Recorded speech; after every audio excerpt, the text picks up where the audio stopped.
ശ്രീകൃഷ്ണ ഭവനിലേക്ക് നമസ്കാരം. നമുക്ക് രസം ഉണ്ടാക്കണ ഞാൻ കുറേ രസം ഉണ്ടാക്കണ വീഡിയോ ഇട്ടാ, പക്ഷെ എൻ്റെ ഫോൺ കംപ്ലൈൻ്റ് ആണ്. ഡിസ്പ്ലേ പോയി, വീണ്ടും കേടായി, കൊച്ചു നിലത്തേക്ക് ഇട്ട് പൊട്ടിയിരിക്കുകയാണ്. രാവിലെ ഇഡ്ഡലി മസാല ദോശയുടെ ഇട്ടതായിരുന്നു, പക്ഷെ അത് ഫോൺ കംപ്ലൈൻ്റ്. ഇപ്പോൾ മേടിക്കാൻ പറ്റിയ സാമ്പത്തികമൊന്നുമില്ല, എൻ്റെ ചേട്ടന് സുഖമില്ല, നടക്കാൻ വയ്യ. അതുകൊണ്ട് ഇത് കാണിക്കാം.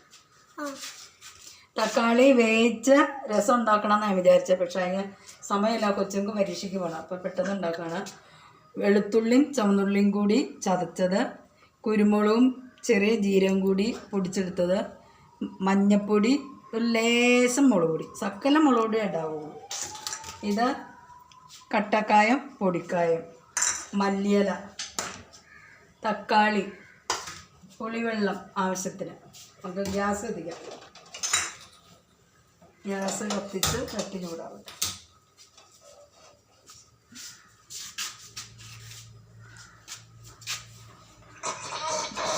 വെളിച്ചെണ്ണ ഒഴിച്ചു കൊടുക്കാം. ചൂടാട്ടെ.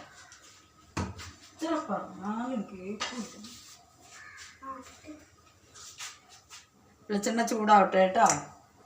ചൂടാവുമ്പോൾ നമുക്ക് ഈ കട്ടക്കായ ഇട്ട് കൊടുക്കാം. ഞാൻ ഉപയോഗിക്കുന്ന കായം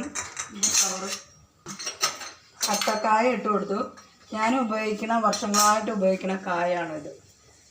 ഉണ്ടോ, ഇതാണ് വർഷങ്ങളായിട്ട് ഉപയോഗിക്കുന്നത്. മറ്റേ ചെറുതൊന്നും മേടിക്കില്ല, അതിന് ഇത്രയും ടേസ്റ്റ് കിട്ടില്ല. ഇതിനും വലുതാണെങ്കിൽ അത്രയും കൂടി നല്ലതാണ്. 75 രൂപ കായത്തിൻ്റെ വില. പിന്നെ പൊടിക്കായ ഇപ്പോൾ ഇടണ്ട, ലാസ്റ്റാണ്. കട്ടക്കായ ഇട്ട് അതൊന്ന് മൂക്കട്ടെ. ഒന്ന് പതുക്കെ പൊരിഞ്ഞ് മൂത്ത് കഴിയുമ്പോൾ വെളുത്തുള്ളിയും ചുവന്നതും ചതച്ചതിടുക.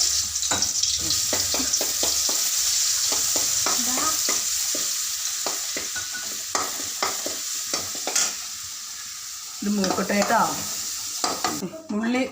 ഉള്ളിയും കായവും മൂത്തു. നമുക്ക് മല്ലിയില ഇട്ട് കൊടുക്കാം. മല്ലിയിലയുടെ ഒപ്പം തന്നെ തക്കാളി. ഇനി അത് നല്ലപോലെ ഫ്രൈ ആവട്ടെ. തക്കാളി വേവിച്ചിടും, അത് ആ വീഡിയോ പിന്നെ കാണിച്ചു തരാം. ഇത് മൂക്കട്ടെ കേട്ടോ. തക്കാളിയും മല്ലിയിലയും വെളുത്തുള്ളിയും ചുവന്നുള്ളിയും ചതച്ചതും കട്ടിക്കായം കൂടി നല്ലപോലെ മൂക്കട്ടെ.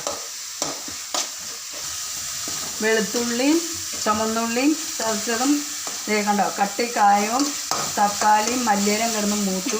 ഇനി നമുക്ക് കുരുമുളക് പൊടിച്ചതും, ഞാൻ ആദ്യം പറഞ്ഞില്ലേ, കുരുമുളക് പൊടിച്ചതും ചെറിയ ജീരകം പൊടിച്ചതും ഒരു സകലം മുളക് പൊടി, മഞ്ഞൾപ്പൊടിയും കൂടെ ഇട്ട് കൊടുക്കാം.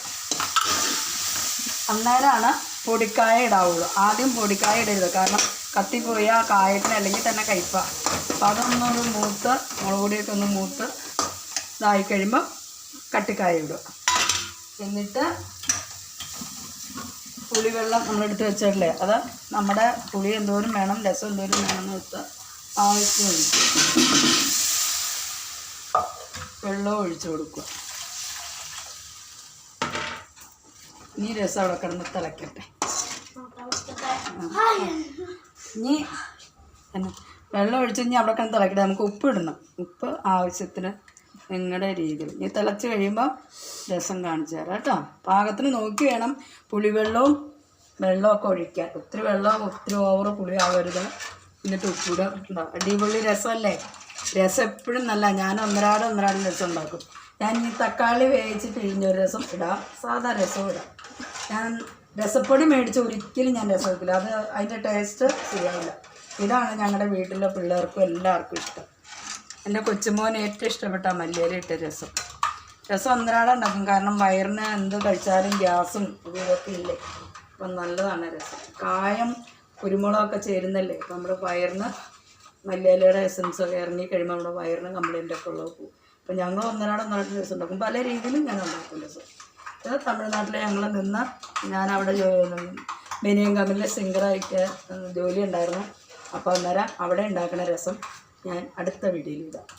ഇപ്പോൾ ഇതാ രസം. വാ, ഇച്ചിരി കുടിച്ചോ എല്ലാവരും. ടാറ്റാ. എല്ലാവരും എൻ്റെ വീഡിയോ ഇഷ്ടപ്പെട്ടെങ്കിൽ ലൈക്ക് ചെയ്യുക, ഷെയർ ചെയ്യുക, സബ്സ്ക്രൈബ് ചെയ്യുക. നന്ദി, നമസ്കാരം. എൻ്റെ ഫോൺ കംപ്ലൈൻറ്റ്, ഇനിയിപ്പോൾ വേറെ ഫോൺ മേടിച്ചിട്ട് വേണം വീഡിയോ ഇടാൻ. എല്ലാവരും കാണുന്നതിൽ വളരെ സന്തോഷം. എന്നെ സഹായിക്കുക, അനുഗ്രഹിക്കുക.